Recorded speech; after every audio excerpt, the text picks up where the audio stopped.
Radiation వల్ల సరైన food దొరకపోవడం మూలంగా ఈ మూడింటి వల్ల అల్జీమర్స్ వస్తుంది.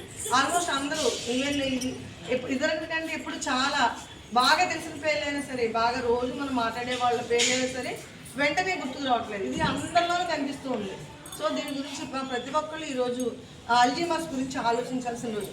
ముఖ్యంగా మేమైతే పెద్దవాళ్ళం, మా వయసు వాళ్ళకి ఇప్పుడు ఇంకా మేము చదువుకోవాలి, ఉద్యోగాలు చేయాలి, ఏదో కాంపిటేటివ్ ఎగ్జామ్స్కి వెళ్ళాలి, ఇలాంటి ప్రాబ్లమ్స్ లేవు. కాబట్టి చిన్నపిల్లలు ముఖ్యంగా ఈ వయసు వాళ్ళు, చదువుకునే వాళ్ళు, వీళ్ళు కంపల్సరీ దీని బారిన పడకూడదు. అల్జీమర్స్ అసలు మనకి రాకూడదు. మిమ్మల్ని మీరు గమనించుకుంటే మీకు తెలుస్తుంది మీరు అల్జీమర్స్లో బారిన పడ్డారా లేదా అంటే. ఎక్కడైతే మీరు గుర్తు తెచ్చుకోవడం, ప్రతి విషయాన్ని మర్చిపోయాము, గుర్తు రావట్లేదు అనే ప్రాబ్లం మీకు ఉందనుకుంటే కనుక మీరు దాన్ని వెంటనే రెక్టిఫై చేసుకోండి.